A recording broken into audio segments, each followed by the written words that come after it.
evening, everyone. Welcome to the forum for the 5th Supervisorial District. And if you would take your seats and sit anywhere you would like to sit, that would be fine. Oh my, it quieted down very quickly. So I want to take care of some housekeeping business first. So if anyone wants the bathroom, if you go through the doors out here into the anteroom, which is known as the narthex, there's a stairway going downstairs, and the restrooms are downstairs. And so tonight's forum, first of all, I want to say thank you all for coming. I haven't seen this church this full in a long, long time. But at any rate, I appreciate all of you coming out in the rain. And I also appreciate people leaving their, their T-shirts and hats and things that indicate who they are supporting at home, because this is an informational gathering forum. It's not a political rally. So you're free to have those anywhere else that you would want, but this is an informational gathering forum. So tonight, all the questions will be in written format, and we have two runners. We have Straith Zartu and Lee Livick, who have cards and also have pencils for if you don't have a pencil to write with. She has those, they have those, and you can write your questions. Just raise your hand if you either need a card or you've written a question and you need to have it picked up. And then we also have some sorters here that are from League of Women Voters. There's Shelley Higginbotham, Christine Parker Kennedy, and Nancy Sweet. And they are here from League of Women Voters. This is a joint forum that is being conducted in partnership between the Atascadero branch of the American Association of University Women and the League of Women Voters. So I'm just very pleased to have all of you here and to get the information that you need to be up to speed with the vote that you're going to be casting during the election. So let me tell you too a little bit about how the forum is going to be conducted. Each of the candidates will be given 3 minutes for their opening statements and 3 minutes for their closing statements. On the cards where you write your questions, if you want to ask a particular candidate your question, if you would put their name on it so that I would know who to ask that to when the questions are brought to me. And so that person for whom the question is asked will be given 2 minutes to respond to the question. And then the other candidate, if they also want to comment on the question, will be given 1 minute to do so. When each person is speaking, when their allotted time has come down to 30 seconds, Brenda Ernst here will hold up a card that says 30 seconds and then stop at the end of the time. And if they don't stop, I will step in. So at any rate, that's how the forum will run. It's estimated that it may take about an hour and a half to 2 hours to, complete all the information gathering. So, we'll start. I guess we should start in alphabetical order for the opening statement, and we'll do reverse alphabetical order for the closing statements. So Susan, would you like to start off with your 3 minutes? Thank you so much.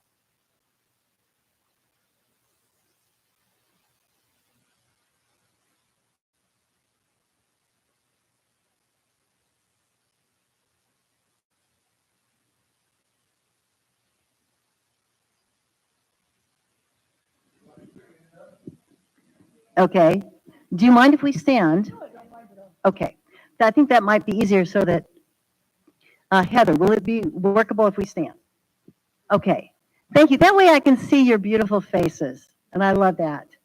So I'm Susan Funk, and I want to be your 5th District County Supervisor.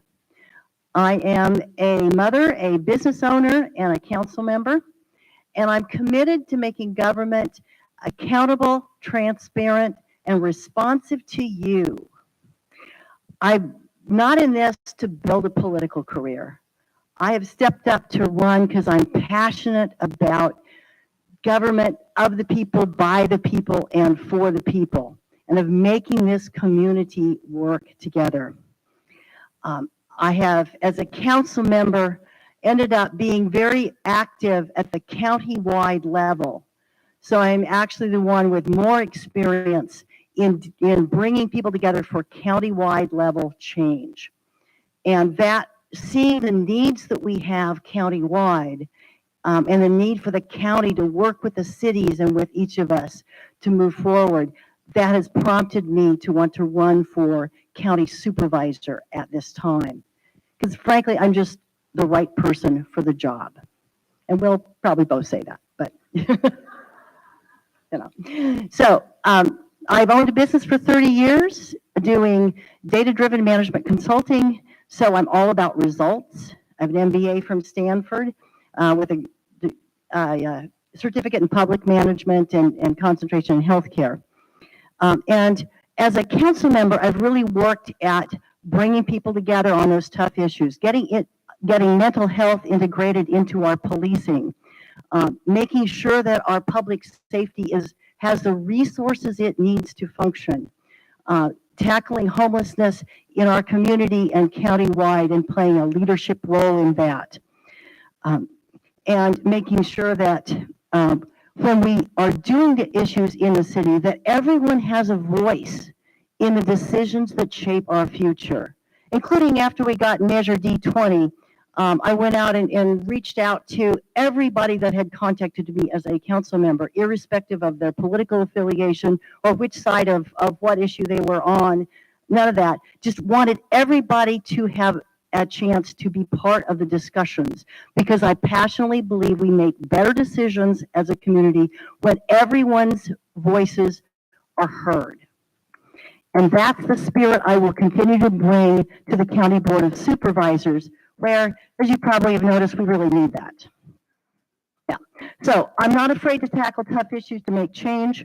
I want to focus us on the things that are critical to our future: fix housing and homelessness and water, and maintain our roads and our public safety. We've got work to do, and we'll dive into each one of those areas as we go. So as we listen today, just think about who it is that's got the commitment and vision and somebody you can count on to deliver for you as in moving our county forward. Thank you. All right, we officially have 4 Heathers in the room. Like, this is pretty odd. 5? Do we have 5? We might have a 5th.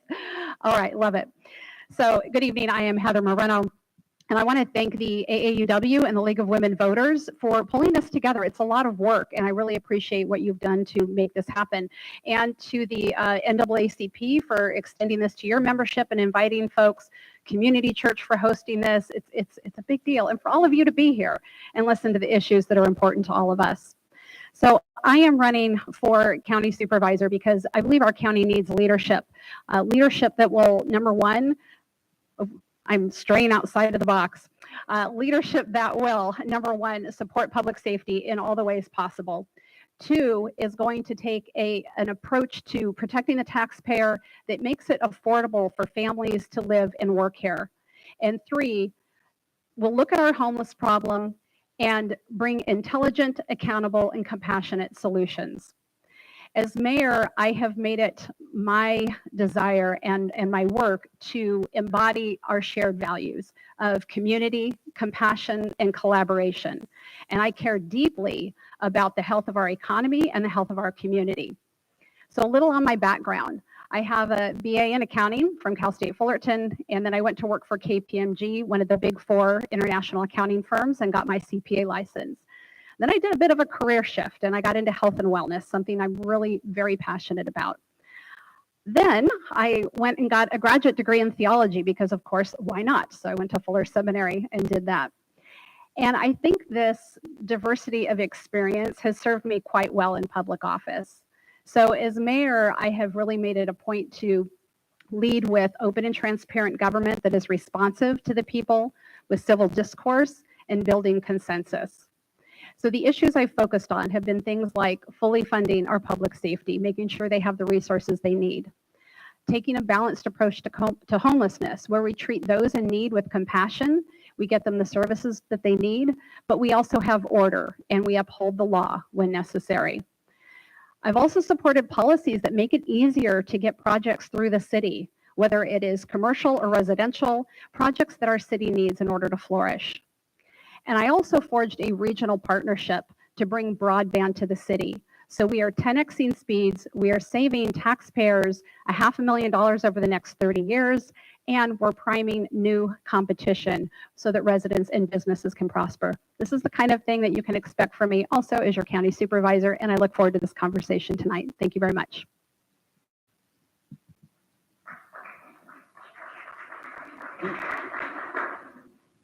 Thank you. Okay, I have two questions here, and both of them are for both candidates. So let's see, we'll start with you, Susan. What is your commitment in addressing the homeless situation?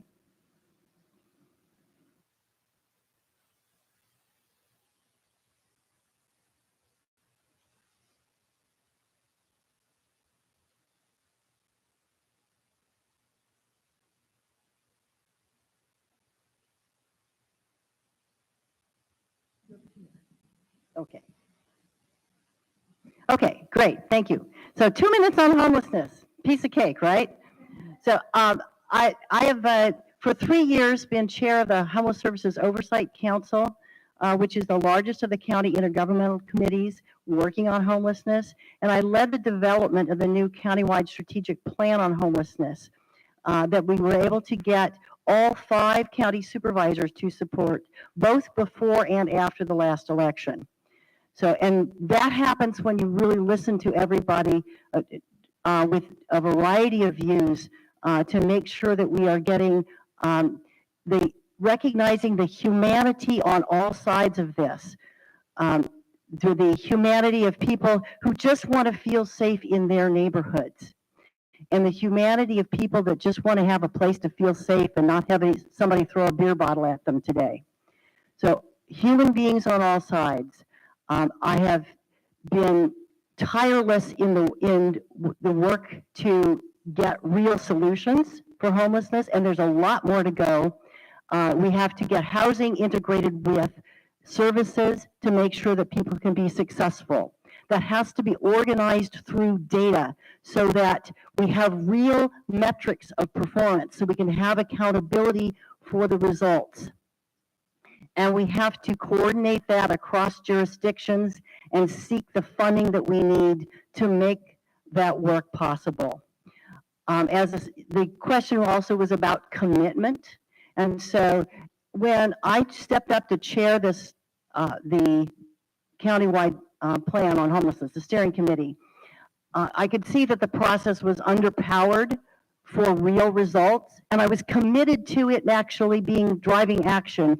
So I took the business I own and I deferred projects, and I didn't even take a paycheck for my own business for 3 months while I worked on that plan so that we could present something substantive to the Board of Supervisors and really drive action for change for the first time in this community.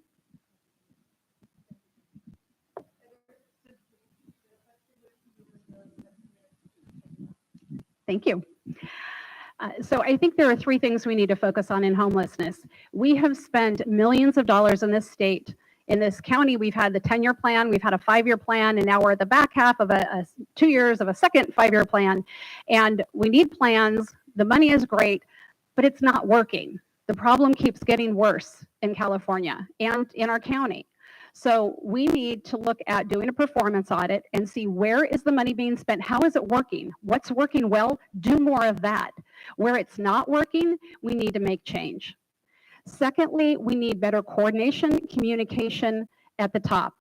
You have entities that are not communicating with one another and people are falling through the cracks. So whether it's the individual shelters like ECHO or 5 Cities or Prado, with adult protective services, with our PUF unit, you've got to have this common concept that everyone gets behind and someone overseeing it all. Also, we do a point in time count every 2 years, which is great, but I don't think we have to wait 2 years to get the information. In Atascadero, we are on the ground. We know our unhoused population. We know the numbers. I think we can get that information more regularly and be on top of that. Lastly, we need to balance compassion with accountability. So in Atascadero, we have officers, mental health workers. We partner with ECHO, with the community action team at the county, and we are helping these individuals get services.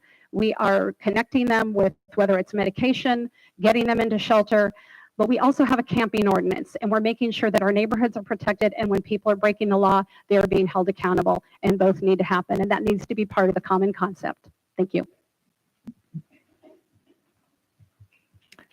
Okay.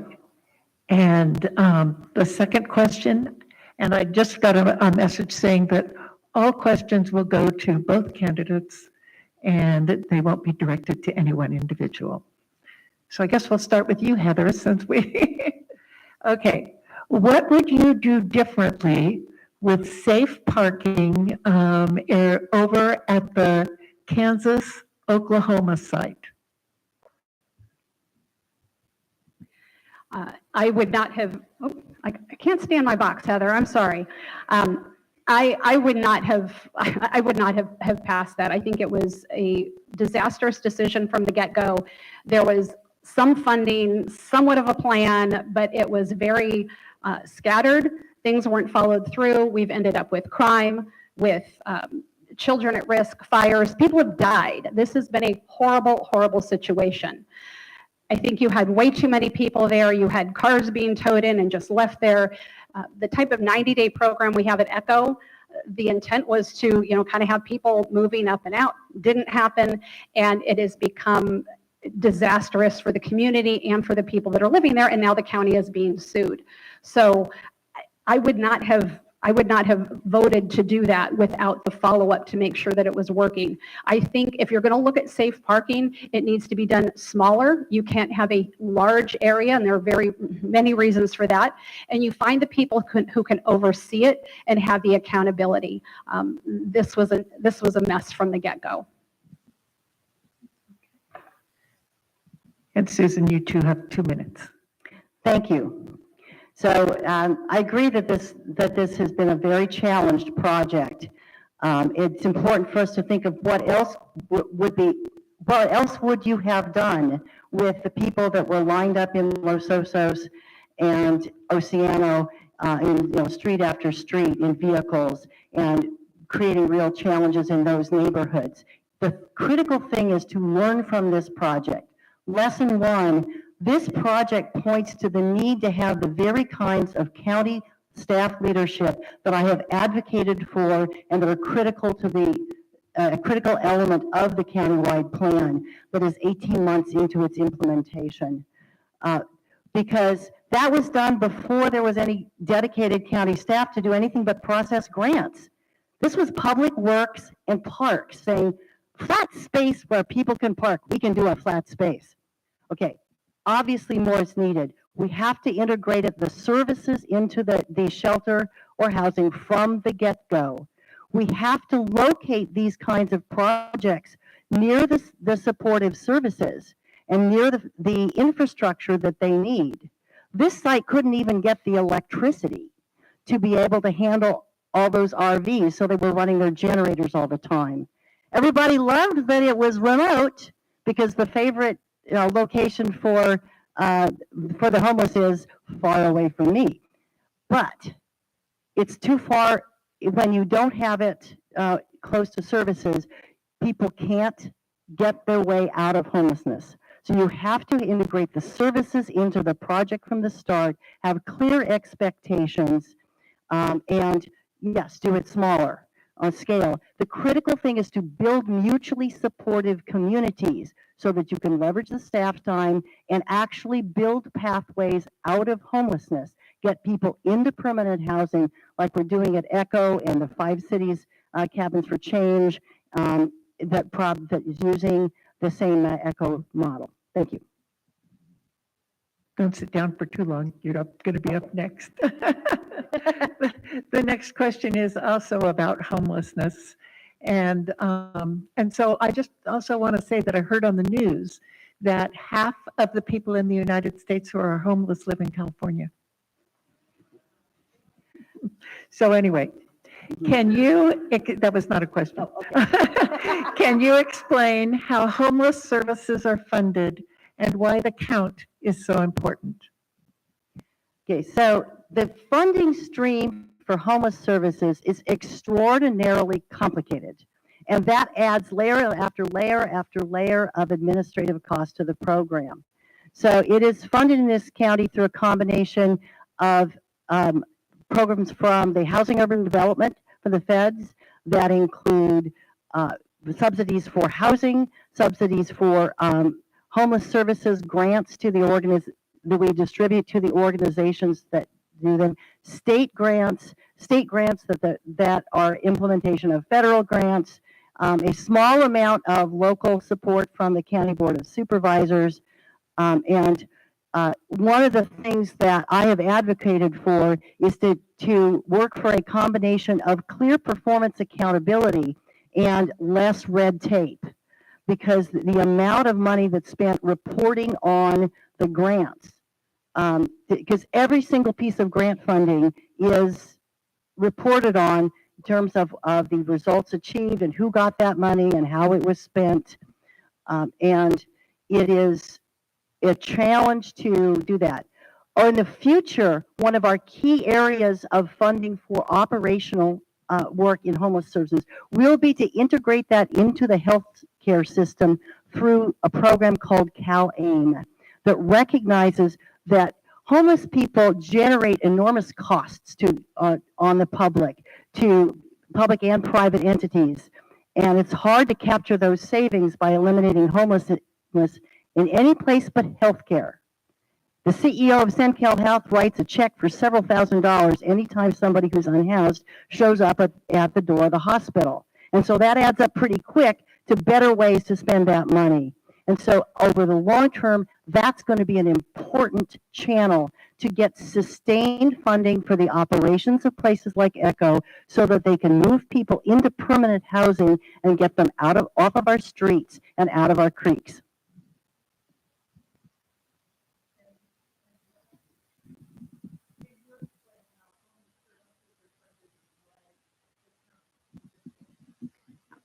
So do you understand now why it's also complicated and hard to make it work? It's very convoluted. So let me talk about, there's a couple of other funding streams.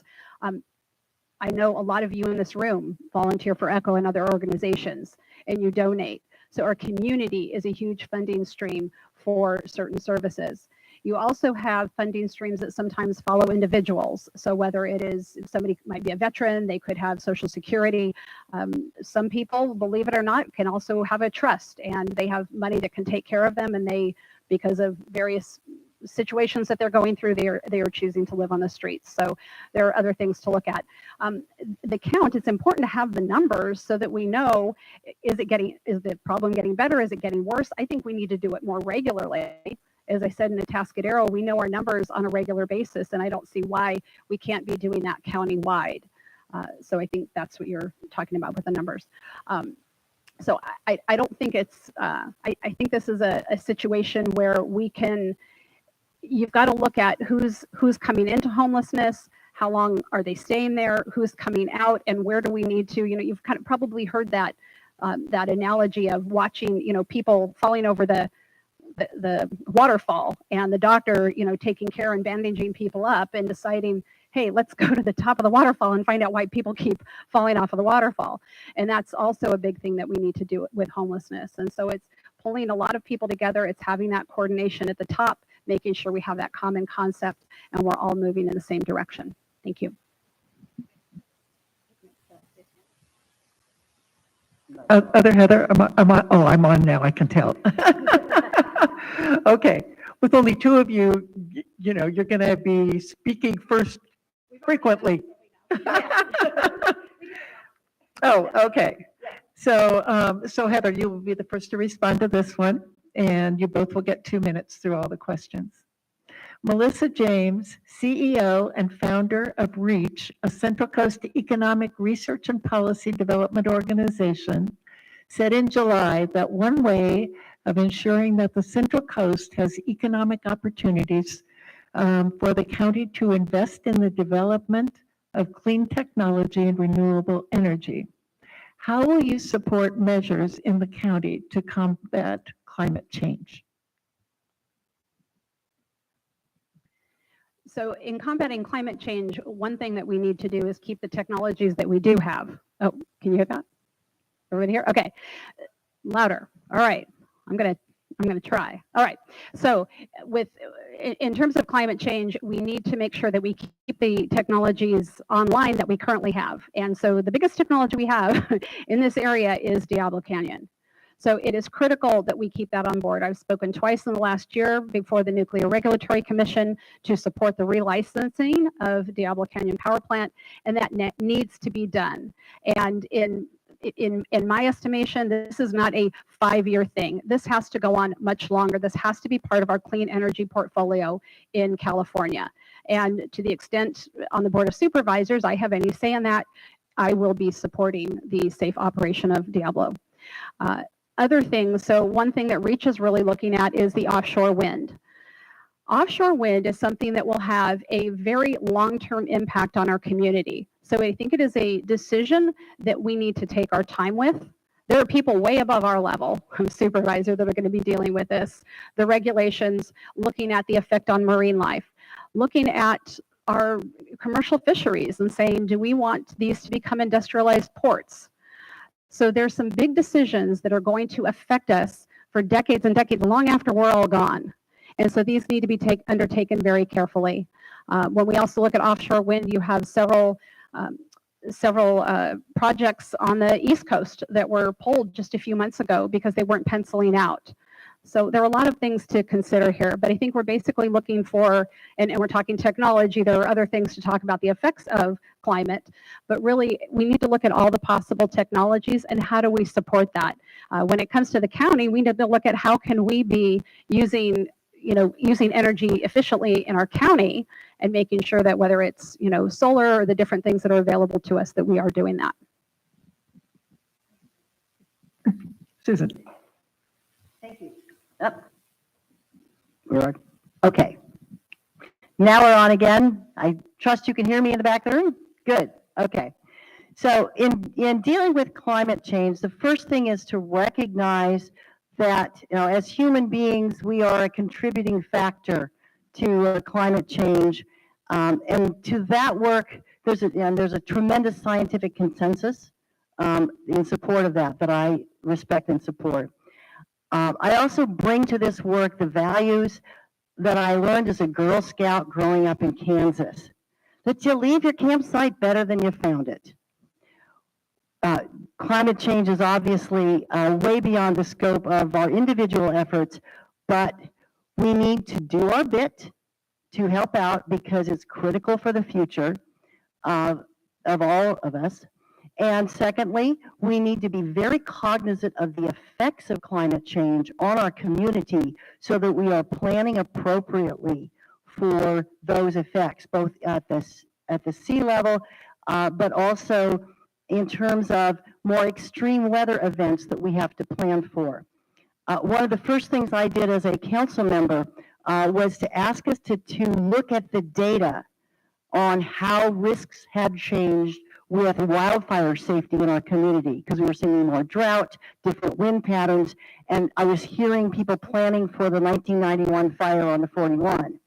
And we needed to look at how these risks had changed because of climate change. Out of respect to others on the council who didn't want to use that term, I just simply focused on the data, and we were able to get something that ultimately married fire science with traffic safety and transform the city's emergency operations, and is so incredibly valuable that it is being adopted countywide. So when you see Know Your Zone, this is what comes from looking at the facts about how climate change is affecting us and making plans to keep our community safer. Up again. Okay. What is your position on offshore wind farms and battery storage in Morro Bay? What are the places and drawbacks, pluses and drawbacks to both? So I was, like some of you perhaps, at a recent 4-hour seminar with Senator Laird and Assemblymember Addis and others, looking at the impact of wind farms and the potential that we have. I think there's real potential for us in the community to do that. It has to be done well in a way that respects our environment. So it also, the critical issues are, how does what goes out in the ocean connect to the power distribution infrastructure? And that really is going to happen at one of two places that already have that infrastructure. That's going to be the old Morro Bay Power Plant and or Diablo Canyon. And both of them have some capacity right now. And I do believe that Diablo Canyon needs to stay open. It generates 9% of the state's power. So wind power, as it comes online, can be an alternative, but it's going to take a while to do that. We also have to do that without destroying our local ports. So we're looking at the manufacturing of wind energy probably being better located in places like Long Beach that have that capacity and the deeper ports, rather than trying to dredge up and industrialize Morro Bay. That just would be violence to that beautiful space. But we can look at potentially having the maintenance support and the construction support happening, so people will come and go. It's a 4-hour boat ride to where these things are going to be. So it's not going to be in our viewscape, but we also have to handle it well in terms of its impact on the community. Battery storage is a little more complicated, and we're looking at a variety of options, but that we have to make sure that we've used the latest things in fire safety to do that properly, and that we're working from the facts in a thoughtful way when we make those decisions. Well, I kind of already, I kind of already answered that with my last one. So you know where I stand on wind. It's gonna take a long time to get there. We need to look at all the factors, the impacts on the community, the marine life, our harbor, all of that. So everything I previously said. I do want to reflect on something my opponent said, and that has to do with our fire safety in Atascadero. I'm a little more generous. I think our entire council came to this conclusion. It was a time in early 2019 when California was coming off of a lot of wildfires that were happening. And we as a council said, you know, we want to make sure you, our fire department, have the tools that you need. You tell us what's necessary. And they came to us with Zone Haven, which is now Genesis, but we implemented that citywide, and it is a emergency evacuation system, and it has now become the basically the standard for the whole county. And so I really I'm grateful for a council where we all pulled together to do this, and for our fire department that took the lead, and it's pretty incredible to have this happen. You also have the Fire Safe Council that gets a lot of grant money in terms of planning, fuel reduction, and doing a lot of awareness and education. So our county is really on top of things when it comes to fire and fire safety, so I'm grateful for that. Heather, you will start with the next question. Do you fully support our county clerk recorder and believe in the accuracy of their voting process? So as a board of supervisor, what we have control over in terms of the county clerk's office is the budget. So the county clerk comes and says, here are the things that we need to do and that we need to budget. And then as supervisor, I would look at that and say, yes, and we make sure that we uphold that.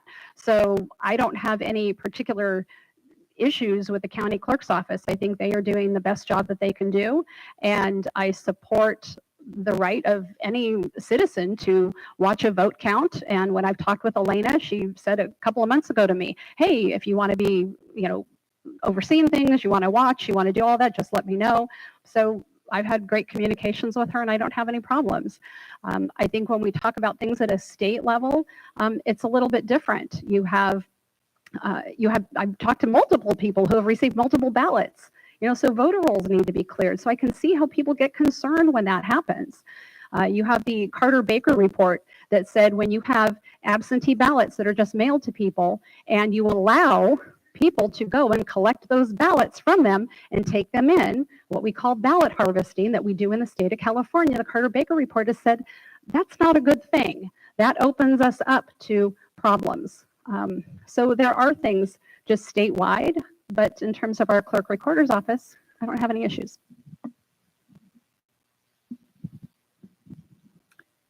I appreciate the great attention to the integrity of our elections. It's essential to our democracy that we have elections that we can trust. And I support the county clerk recorder. I think that the work that office is doing is well documented and clear. And the proof is in the pudding. And it's not whether your friend wins or loses. The proof is whether or not the vote counts match when you check them out. The part of the process, they systematically count and check a sample of the ballots so that you have a random sample of each race that is done to make sure that they have integrity. But we've also had recounts, and we've had full recounts of one supervisor race and a fair amount of recount of another supervisor race, and in those over 50,000 ballots that they were checked. The one change was one additional ballot was found with 2 postmarks that could have been counted. So this is an exceptional level of accuracy that we see in the process that we're all counting on. The supervisors do also, besides the budget, need to stand up for the clerk recorder when that integrity is questioned, as we saw in the attacks that essentially drove our previous clerk recorder out of town. And we shouldn't go there. The County Board of Supervisors also has a critical responsibility in determining the final approval of election maps that govern who gets to vote where. And that's a core function of the supervisors that is then implemented by the clerk recorder. Thank you. Okay, what is your position on the recall of Supervisor Bruce Gibson? Start with you, Susan. I oppose the recall of Supervisor Bruce Gibson, which frankly appears to be an effort to just try to redo the election we just did, and doesn't seem to be based on any particular behavior that's inappropriate. There's a time and place to recall people. And we've had an incident of a supervisor who's now deceased, who the evidence shows took bribes. If he doesn't leave first, I'll bounce him or support a recall, because that's not okay. That is completely inappropriate. And that's the sort of thing where you need to have the resources that include recall to make sure that we have integrity in our process. But we don't need bogus efforts to go back and redo elections that have already been run. Let's work on the next one.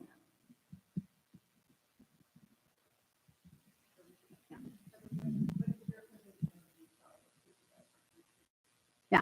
So as a leader who works with other leaders countywide, I don't think it is helpful for me to take any position on the recall. So I am not supporting it. I am not against it. I am remaining neutral on that, because that is what I think is best for my community that I serve. So I support the right of any citizen group to recall someone if they want to. That's just fine. But I am focused on my work in Atascadero and on what I will do for the 5th district. So. Okay. Thank you. Okay, and we'll start with you again, Heather. The county has voted for an independent redistrict commission, an IRC. Do you support this or not? What do you recommend and why? So I would actually like to see, oh, sorry, Heather, I'm going out of my box. I would actually like to see some combination. My concern with when we talk about an independent anything is that when you're talking people, you're always going to have some bias. It's just natural. We all have certain biases, whether it is political or otherwise. And what we sometimes get in the state of California is we have unelected, unaccountable bodies, say Regional Water Quality Control Board, or what's the one that Cal Recycle? Some of those that put these very onerous regulations into place based on state law, and then are fining people potentially, or businesses, and then there's no recourse. So I don't like the idea of a solely unelected, unaccountable body making decisions. What I would like to see, the process that they're going through to select the individuals, I know they're trying to make it as unbiased as possible. So bring together that independent redistricting group and have them put together a number of maps, and then take that to the elected accountable body and have them decide from those maps. I don't like removing the electeds completely out of the process because, again, they're the ones voted in by all of us and who we expect to make the decisions. So I would like to see a combination. I am deeply committed to government of the people, by the people, and for the people. And for me, in this county, that means that the voters get to choose the elected officials. The elected officials should not be running around selecting their voters. So I support an independent redistricting commission in this county. Rather than being one of these appointed bodies that that the political leadership appoints, this is selected by a largely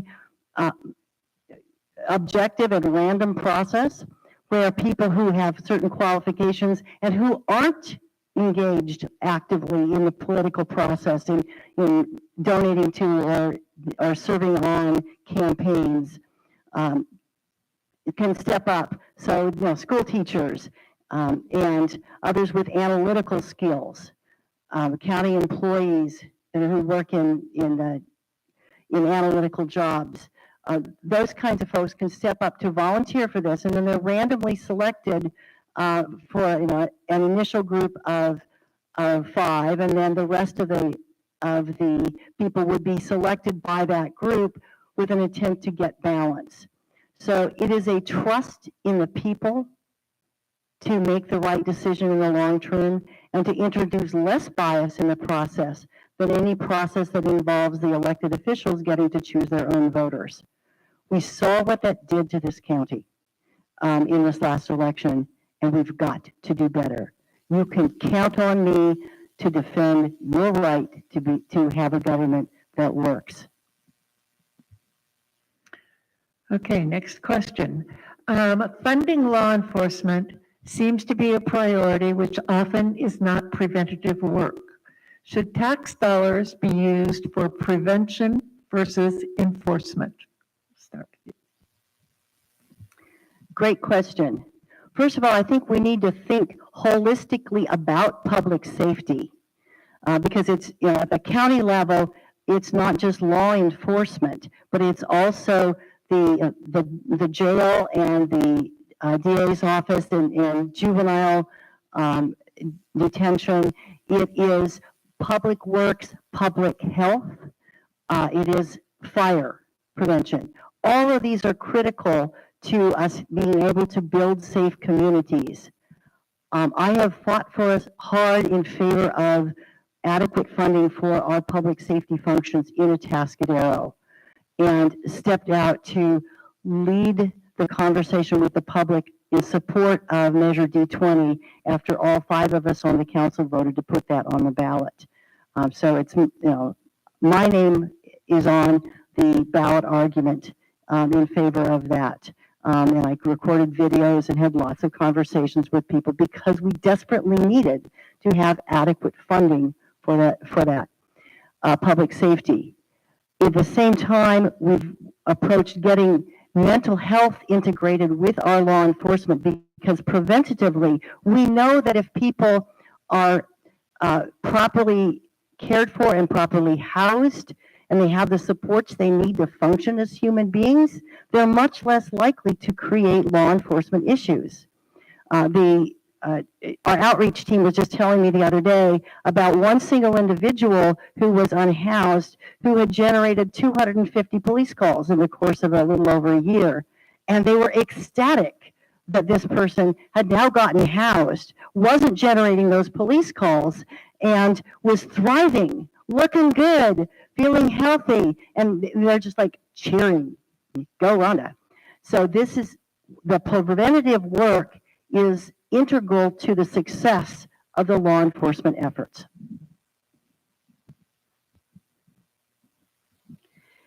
Shirley, you mentioned with one of the recent questions, you said that, didn't you say like half of the homeless or a third of the homeless are here in California? When Prop 47 passed, we had about 115,000 homeless people in California, and that has increased nearly 50%. So part of the issue is that we were looking at, people often look at enforcement or people being put in jail as, well, we don't want people put in jail for petty crimes, but now they're out doing petty crimes, and often that is helping to feed an addiction, and they're not getting the help that they need. And sometimes what they really need is a week or 30 days to dry out in jail and take court-ordered care.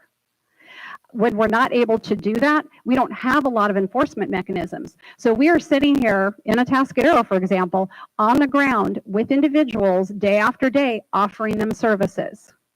The number of individuals that accept those services is not large because we don't have a mechanism by which to coerce, if you will.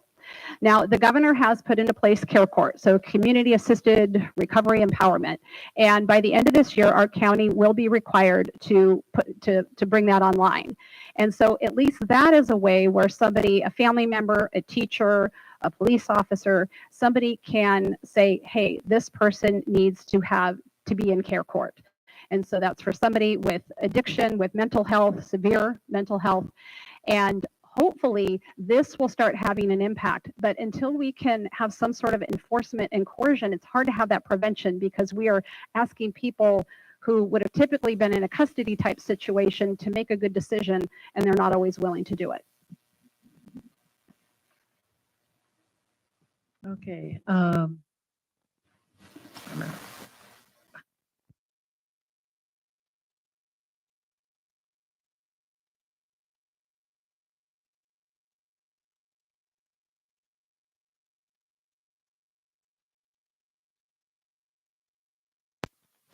In 2020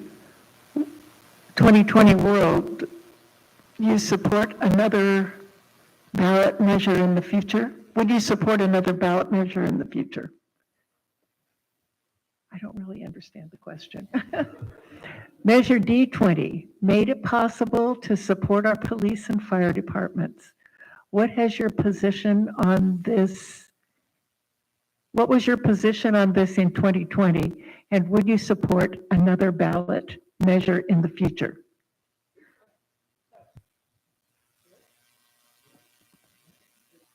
All right, now we're on. All right, good. So my position on D20 from the get-go was we need this. I went into my city manager's office one day in late 2018, and I said, we need to look at finding a way to fully fund our public safety, to better fund our services. We need to talk to the public. We need to get out into the community and really start having these conversations and see, what do our residents want? And so I worked with my council and with the Chamber of Commerce, and we launched Talk on the Block, and we started going into the communities to talk about our financial situation and show people the real numbers in ways that made sense, not this big, hundreds of pages budget, but really talk real numbers. And our community said, we agree, we would like to have public safety fully funded. We would like to have a more vibrant downtown. We want to make sure that city employees are taken care of. And so We voted 5-0 to put it on the ballot, and I supported it all the way. And in doing that, I actually had a challenger in my 2020 race who said he didn't agree with me putting 2020 on the ballot, and I was called tax and spend Moreno and all of these things. And then another person came into the race thinking, I can win now. And so we had this threesome in the race, all because I had put D20 on the ballot. And you know what? I would do it again because it was the right thing. Now, will I vote for another tax measure? I always have to look at a tax measure that comes before me and see what is needed, what makes sense, what sort of accountability is there? Do the people want this? There are a lot of things. I don't just vote for every tax measure, nor do I say I'll never vote for a tax measure, because clearly I put both F14 for roads and D20 on the ballot, and our community is much better for both. Thank you. As I noted earlier, yes, I too supported Measure D20. When I came on the City Council in 2018, we were looking at almost 15-year-old fire trucks with no money set aside to replace them. A 70-year-old downtown fire station that didn't meet code, and we were hoping it wouldn't fall down in the next earthquake, or at least the tower wouldn't. We were looking at the hardest worked, lowest paid police force in the county. So in this year, in that year 2020, when we've been through nationally the brutal impact of the George Floyd murder at the hands of law enforcement elsewhere, and there was such consciousness about what is the role of policing in our community, I asked those who came to us questioning funding for police to look at what was happening in Atascadero, that our police officers needed better support. We were risking only being able to attract the rejects from places like Minneapolis or small communities in the Central Valley, or frankly, people who would be attracted to policing in our community because we're so white.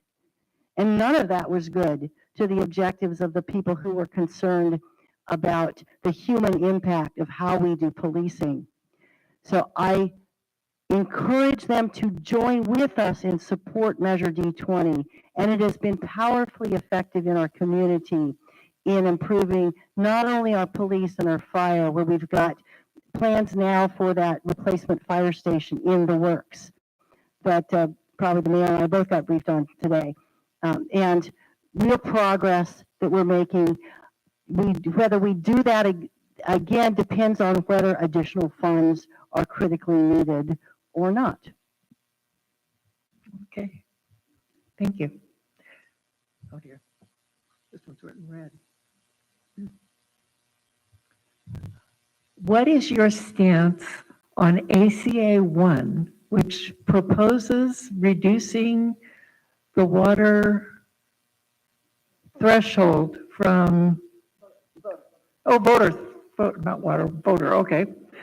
threshold from 2/3 to 55% to raise certain taxes potentially impacting Proposition 13 protections?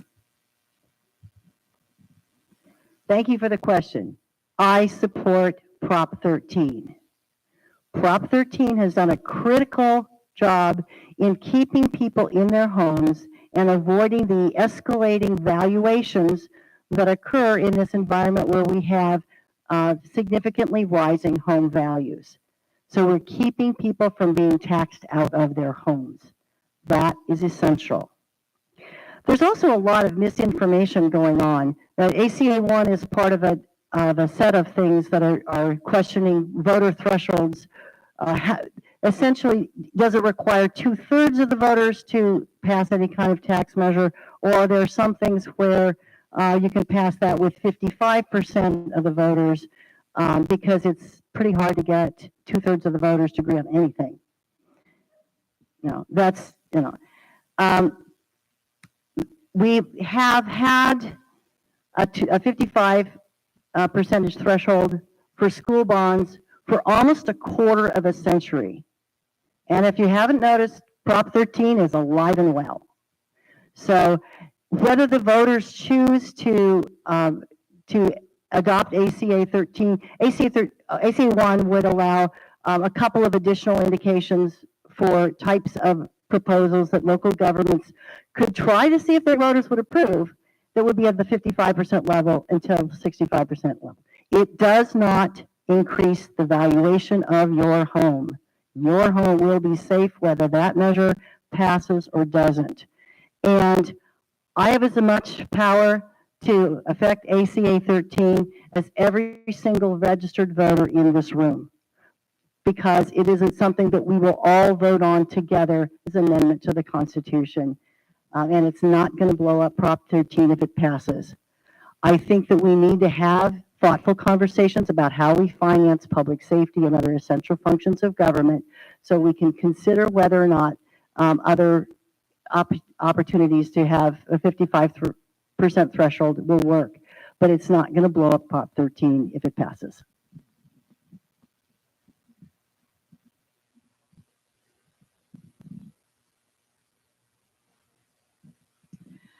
So the county has gone back and forth in its legislative platform.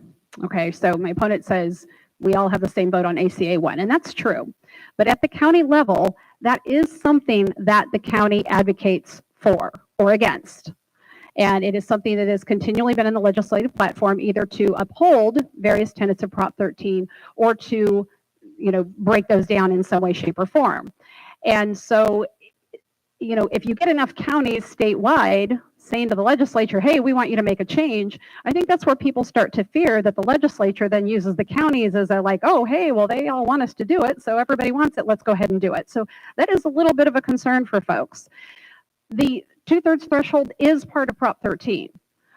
It's, you've got the 1%, you've got residential, you've got commercial, you've got the 2/3 threshold. So I support keeping that 2/3 threshold. I don't support ACA 1. I know my opponent and I differ on split roll. It's something that she would like to take a look at, which means you would actually change that 1% on commercial properties, and you might look at increasing that with market value. She's open to looking at that. I'm not. I'm afraid that that would hurt businesses, either going out of business or they're passing on the expenses to the rest of us, and it's becoming more expensive.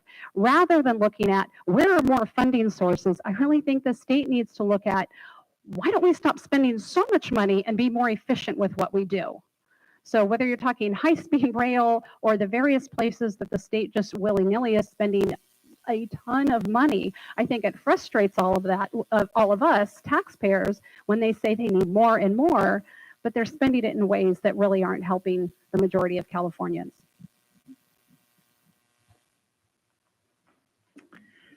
Okay. What have you done to create a government that includes diverse viewpoints in Atascadero? What is your plan for diversity at the county level?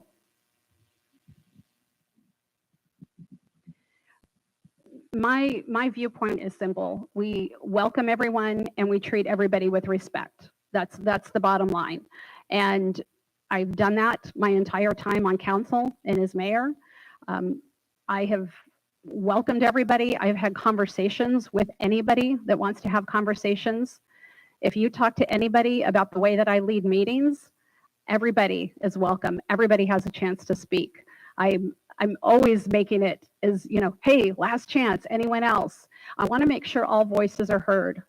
I want anybody to talk to me, to the council that wants to. Our community is better when we're all involved. People will often say things like, government should act more like a business, should run more like a business. Well, in some ways, sure, we should learn to be more efficient, for sure. But business makes decisions in a back room with some stakeholder, with a board of directors or a management group, and they move forward as they should. But that's not what you want your city doing. That's not what you want your county doing. It has to involve all of us, and therefore a public process takes time. And it takes time because we want all of our voices heard. And so whether that is through outreach, I was talking about Talk on the Block, that is something we're starting up again with the chamber. And we need to make sure that we are reaching out to all members of our community who want to be involved and want to be providing input and maybe even want to get involved in government. I welcome that, and thank you for that question. Likewise, thank you for the question. it has been a passion of mine to make sure that we are hearing broadly from the whole community in city work. So when Measure D20 passed, and we had a extensive set of outreach discussions, in addition to inviting all of my friends and the people who had contacted the council in any way, whether they're in the Republican Women's Club or the Democratic Club, or were for or against mini storage or whatever. I also reached out to people that I thought were voices that we didn't hear from enough, and that had raised some of the issues that we heard during that year when we were looking at Black Lives Matter, and people who had raised social justice concerns. And I asked them invited them to drop into Saturday afternoon open mic Zoom sessions to just talk, to help people get comfortable with speaking about those issues, whatever those might be, because those were voices we weren't hearing from. And the beauty of that process, and when they also then participated in the discussions, is we came up with two different things on mental health that I had heard from the same constituent. One of them was, our police need more more support dealing with mental health issues in the community. And the other is that our police need more mental health support for themselves because they're really stressed. And the constituent that I heard both of those things from knew that because she had been sleeping on the steps of Atascadero City Hall when I met her. And she knew how stressed the police were. And that got us great agreement from the council to address both of those issues. And 2 years later, the firefighter is showing me an app on his phone where he has support that he can get help when things get hard. That's how we work together and listen to each other and take advantage of the perspectives that we each have.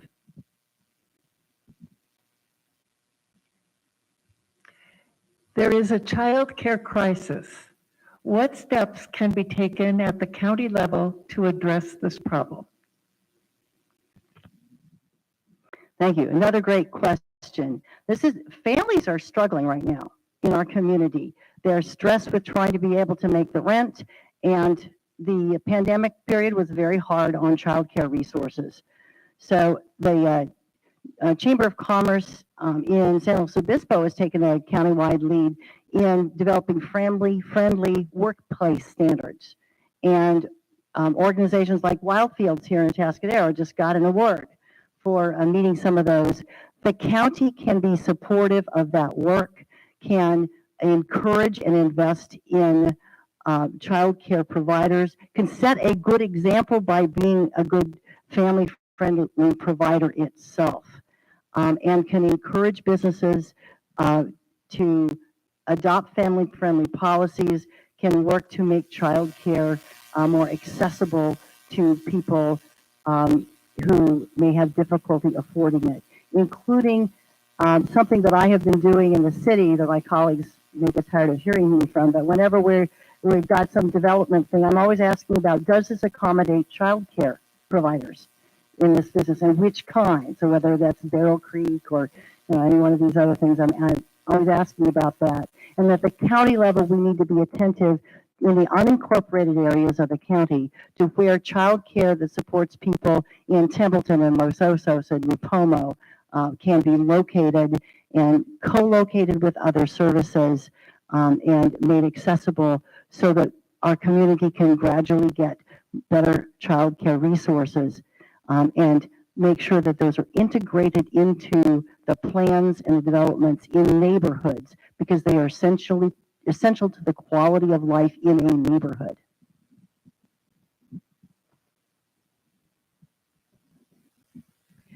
I agree with the $3 million that the County Board of Supervisors voted to invest into childcare. I think it's important because childcare, beyond just healthy communities, it's essential to our economy so that parents can work and we can all be thriving.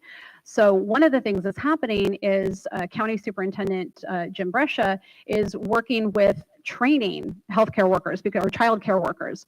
And part of that money is helping to subsidize and guarantee certain wages. But in training them, then making them available for childcare programs that can be created. So I think there is some possibility there. We've talked with him recently about the childcare opportunities in Atascadero and what's happening with one of the current elementary schools and how could that be expanded. So I think whether it's cities or counties, what we can do is we can make it easier for businesses to locate with our zoning. We can make it where, it's hard to just give money. You've got to have the money to give the money. But how do we make it easier for a business to start, for a business to have a co-located childcare within it? There are a lot of businesses that are doing that countywide, and I support that. And so I think it's something that a lot of work still needs to be done on, and I fully support that. Thank you. What are your thoughts on ADUs, and will this be a continued building practice in the future? Yeah, so ADUs are accessory dwelling units. It's what we've typically referred to as granny units or secondary units. And recently, the state passed some legislation to streamline the process. Can you imagine the state streamlined something? Isn't that awesome? So they did. They streamlined ADUs, and so in the city now, you can build an ADU, and if it's 750 square feet or less, no impact fees. Over 750 feet, you have reduced prorated impact fees. We also, when I was on SLOCOG, I voted as part of the REAP funding to move forward with doing stock ADU plans, and Atascadero took the lead on that. And now we have stock ADU plans where somebody can come in and pick a plan off the shelf and save themselves a lot of time and money in putting that together. So right now in Atascadero in 2023, we had a banner year, more than 30. There were years where we might have 7. So we've seen a significant increase. And I think this will be a really valid way for us to address the housing situation that we have, one of the ways. And we also have to make sure that those ADUs, and this is in state law, aren't simply just used for vacation rentals. So we're making sure that they are being used for housing, because if you're going to get these benefits, there needs to be the benefit in return that we're getting housing for it. Thank you. I too have been a big supporter of developing stock ADU plans and other mechanisms to make it easier to build accessory dwelling units. And one of the key reasons to do that is because as you look at how housing opportunities are funded, most of our more affordable housing is developed in big projects run by People's Self-Help Housing or HASLO that are financed through federal tax credits. And those projects take 5 to 7 years to develop and require 6 to 8 different sources of funding to be blended together.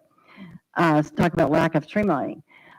So the opportunity exists for people to do ADUs. And this is something when I was talking about the developing the homelessness plan, I took to the Chamber of Commerce in SLO and challenged the construction and finance people to get on board with this, to make it easier to finance and build ADUs, and encourage people to take that option and rent it out to somebody who's going to work at 40 Prado or Echo, or Transitions Mental Health, or a young person who is building their career in the building trades, or other opportunities here in our community, because we need housing that younger people can afford and that multi-generational families can use. So ADUs are an important element of moving forward, and we need to support them.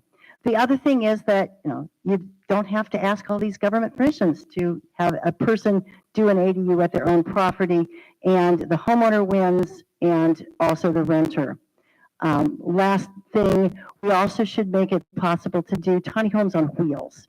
Not because they're necessarily cheaper, but because it changes who has to make the investment. So there are a lot of seniors who can't otherwise invest in an ADU, but could build a concrete pad for somebody else to put a home. And either way, there's value added to the property, and there's an opportunity for housing in the community. Okay. Thank you. How can you find a balance between development and the impacts of development, such as traffic, water, etc.?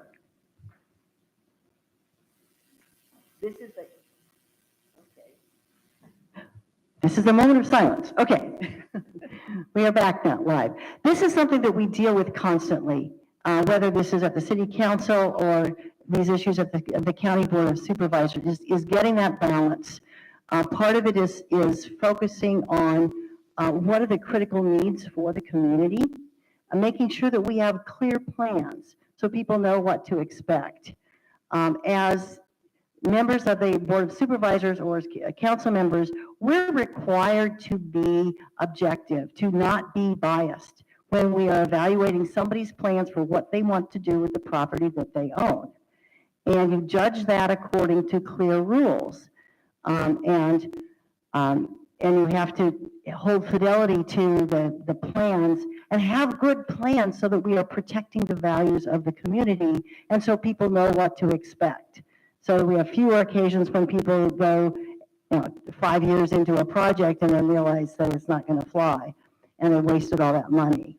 And more occasions where people can build projects that we can say yes to us that allow us, for example, to have more affordable housing, smaller units, higher density, ADUs, all of these opportunities, and not to mow over every piece of open space in the county to get there. We have to have a balance of larger homes and the smaller homes that people live in who support the people who are in the big homes. And right now we're out of balance, partly because household size has been rising and house size has been rising and household size has been falling. And so we need more and more units just to accommodate everybody. So we have to find ways to get that balance, to look and try to also simplify some of the CEQA requirements if that can be done, because it can be an opportunity for people to do lawsuits that are actually not really for the purpose of that, but are just about trying to keep someone from developing a property that they have the right to develop. Thank you. Heather, how would you find the balance between development and the impact of the development, such as traffic and water, et cetera? Yeah, et cetera, et cetera.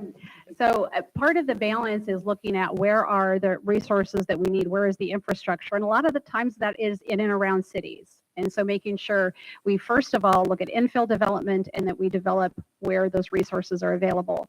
But overall, when it comes to housing, we need a variety. And so sometimes, we're talking about like, oh, the big homes and then all the small ones, affordable homes. There is a whole myriad in there. Reach had a big I don't know, symposium, I guess you would call it, several months ago down in Santa Maria, and we heard from many employers, and their concern is that their employees can't afford to live here. Their employees aren't looking for, affordable housing, meaning when we say affordable housing, we're talking the low income and the very low income. We need those things, but they're looking for your moderate working person's home. And so we need that variety. The solution to our housing crisis is supply, just plain and simple. And we have to balance the need for more housing so that everybody's grandkids aren't moving to Georgia. And people who want to stay here, the young folks who go to Cal Poly and would like to stay here can stay here. And in order to do that, we've got to balance that need with our community character, our small town charm, and figure out together how does that work. At the county level, we have to streamline the permitting process. We need to make sure we are working to move things along quicker. We can also look at county-owned lands and how can we develop some of that with affordable, possibly multifamily, maybe working with, say, people self-help housing, or a private developer who wants to do market rate housing, but then you've got a portion reserved for deed restricted for, say, county employees. We can look at businesses that want to build housing for their employees. So there are a lot of options and ways to go about this. Thank you. We have two more questions before we'll start our closing remarks.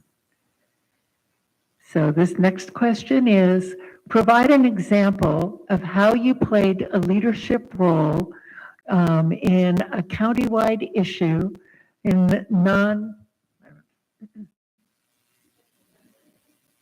nonpartisan way, building consensus with stakeholders, along with gaining unanimous support from the Board of Supervisors. That's a long one. If you want me to repeat it, I'm It's a happy very to. long one. No, you're fine. One thing I did, and to me, the nonpartisanship is key. Like, this race shouldn't be a partisan race. And if you look at my record, there is nothing about me as mayor that shows me as a partisan mayor. You will see that I work on building consensus and collaborating. And so Mayor Steve Martin and I were good friends. And back in 2019, we were talking about homelessness and how we really needed Paso Robles to be able to sort of take some of that responsibility, because they had a lot of little operators trying to do some things, but it really wasn't working. And so Mayor Martin and I got together, along with his mayor pro tem, our two city managers, and Wendy Lewis from ECHO. We got in a room, and it was right that day a pivotal decision was made, where Steve said, yes, we are willing to move forward with this. Wendy gets on the phone with her grant writer, and 18 months later, you've got the Motel 6, now Project Home Key, you've got permanent supportive housing, and you have ECHO shelter beds. Recently, they looked to expand those shelter beds by 20, and all they needed was the money for the wraparound services, which was right about $800,000. And so the Board of Supervisors in the first go-around, they were like a 4-1. They weren't all that. They were mostly on board, but not completely. I did go to that meeting and advocated for ECHO along with others on the board, and we did end up getting a 5-0 vote to fully fund that. So now ECHO throughout North County has 130 beds, and last year they found permanent supportive housing for 201 individuals and families. So we really look at doing this regionally. I think it is so important for us to be working together, and that's how we really get the important things done. Thank you. So in my work on the Homeless Services Oversight Council, I had the task of leading the steering committee that developed a county-wide strategic plan. And yes, there have been older plans, and none of them were powered enough to actually deliver change in the community. So I made sure that law enforcement was part of our steering committee to get a full range of voices at the table. We worked together to focus on data to understand the problem. And when the county didn't have decent data, even on how many shelter beds do we have and where are they, I picked up the phone and I called Wendy Lewis and Jana Nichols and Jack Leahy from 40 Prado and started lining out what are the resources we have, how have they changed. And that became a core understanding of our situation assessment that we brought to the Board of Supervisors. We worked extensively with every city. I did presentations to most of the different cities. I also had a lot of conversations in the background with city council members, city managers in all of the cities to make sure that the plan we were developing for how the cities and the county work together was something that could be supported. And then I worked extensively with former state senator Sam Blakesley, and he had a competing proposal and ultimately came out in support of the plan that we put forward. So I worked consistently to get a full range of voices at the table to make sure we were addressing the needs of each area of this county. And we took that with facts to the Board of Supervisors, explained that the problem wasn't that we were spending a lot of money on stuff that didn't work. The problem was he brought a garden hose to a house fire. And we needed an organized, systematic effort supported with data and integrated together and coordinated through the community to get real accountability and achieve that change. And they supported it 5-0. In concept, they put it at 5-0 in final, and they have continued to support it 5-0 after the change of majority of the supervisors. And the go-live date of the data system that will connect twice as many providers as have worked in this before is March 4th. Thank you. And this will be the last question of the forum this evening. What are your plans for water management in the North County? We'll start with you, Susan. Great. Are we back again? Can't silence water. This is a critical, now here in Atascadero, I'm on the Basin Sustainability Agency, and we feel pretty good about our basin. It's in groundwater basin, it's good shape. We don't worry too much except for the bills. But the minute you go east of here and go out to, say, Creston, 10 of the top 5 issues are water, because everybody knows somebody whose well went dry in the last thing.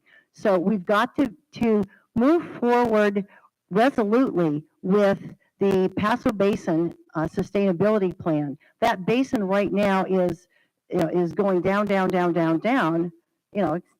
Wet years it'll go back up, but over time the trend is downward because there's much more use than there is replenishment of the groundwater, and it's essential that we get that back into balance. My opponent supports a plan that would give all of the so-called small users 5 times as much water as they currently use. In other words, right now the smaller family users get rights to grow enough water for 5 acres of grapes, and she wants them to have enough water to grow 25 acres of grapes.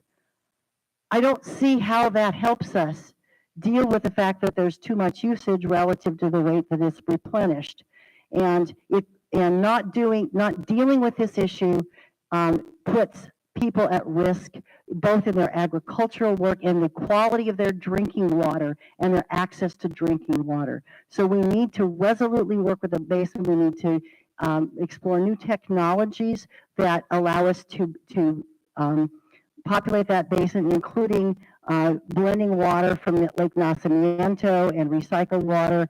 We need to look at how that will work.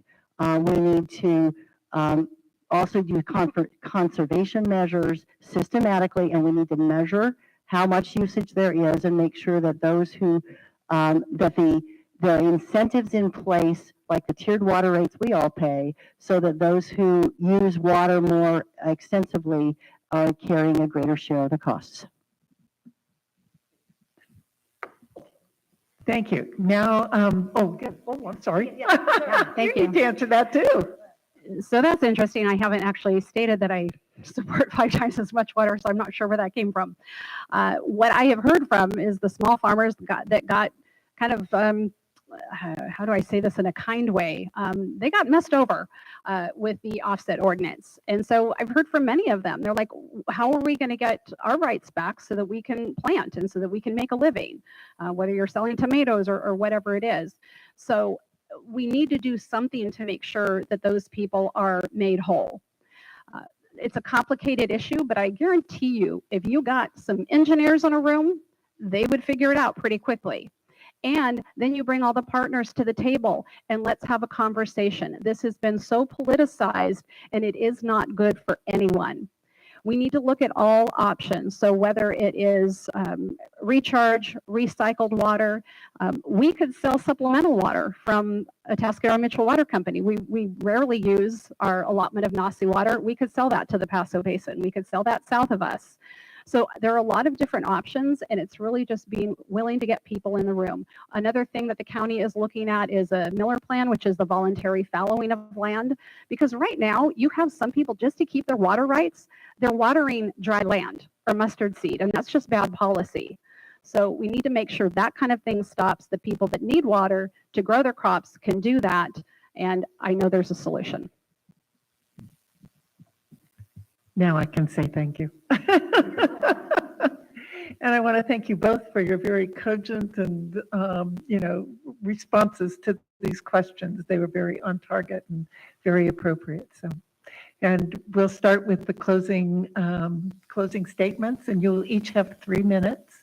And so since we started beginning with Susan, we'll start the beginning of the closing with Heather. 4 years ago, we wouldn't have talked about things like 100-year storms or pandemics. And my leadership these last 5 years shows that I can lead in challenging times. So a lot of crazy stuff is going to happen. It just does. And so I am someone that you can trust to really dig in, get to the bottom of things, figure out how to allocate resources, and make sure that we're all working together countywide so that our communities are protected and that we thrive. I promise to you that I will balance the budget, that I will allocate your taxpayer dollars wisely so that we can have the kind of life that we want here in San Luis Obispo County. And that's the kind of life where public safety is protected and supported, where we have policies that protect taxpayers and make sure that our kids can afford to live here, that families can afford to live here and aren't priced out of our area, and one where we balance compassion and order in homelessness. Those are the kind of things that you can expect from me. I will always listen to you. I will always invite you to be part of the conversation. I think when we work together, we are all better for it. I am really proud to be a candidate who is supported by public safety. They have looked at both of our records and they have uniquely sided with me. And I think it's because they look at our experience. They have seen me on the planning commission, they've seen me on the council, and they've seen me as mayor. And I've made thousands of decisions over hundreds of meetings. And they like the kind of policies and the leadership that I bring, and they know that I'll bring this to the county, and they are supporting me. And I'm very honored to have that support. I'm also honored to have the support of small businesses and organizations that are trying to make our life better here in San Luis Obispo County. I would invite any of you to talk with me further. I am happy to answer any questions. I love getting into conversations. That's the best thing about campaigning, is having these conversations with people. This is a little more stiff and formal, but I love those one-on-ones or those small group gatherings. So my door is always open. And I invite you to get involved with the campaign or find out more at heatherforslo.com. And I would be honored to have your vote on March 5th. Thank you. Thank you.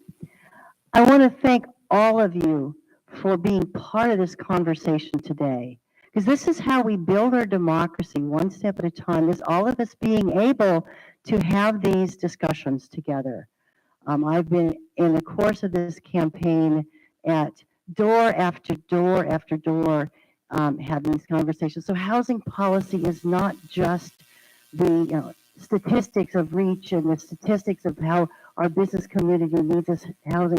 It's also Linda in Santa Margarita who's making a go of it because 3 people share a 550 square foot mobile home. And she's looking at investors having bought up the mobile home up the way and flipped it and up the price for $30,000 so that people like her can't afford it.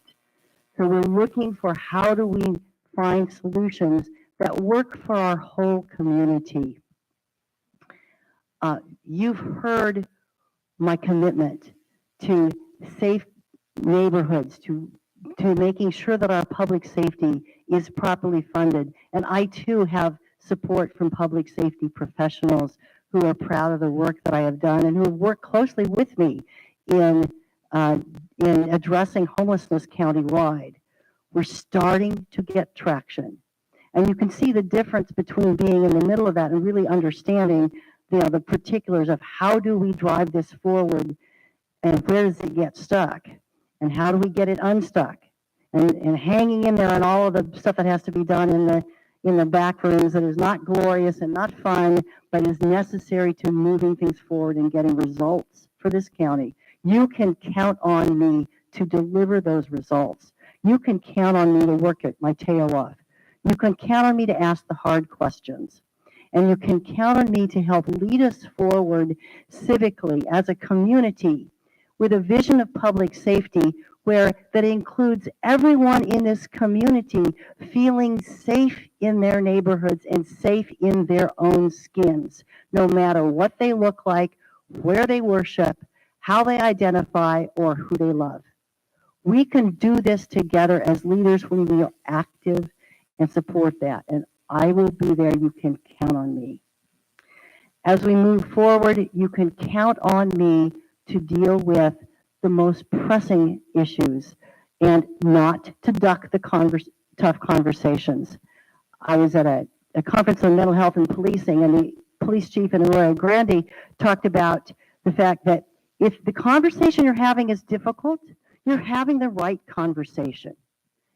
So I will be there. I have a proven record of taking on those tough issues, working in front and behind the scenes to make good things happen for our community so that we can move forward together in a united way. I invite you to come to funkforsloco.com and join us, join the legions of volunteers that are part of this campaign and support us in moving our community forward together. Thank you. I want to thank you both just for, for all of the information that you've provided.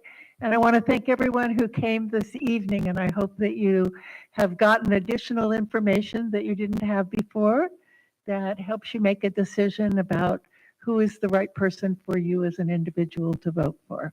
So thank you very much for coming.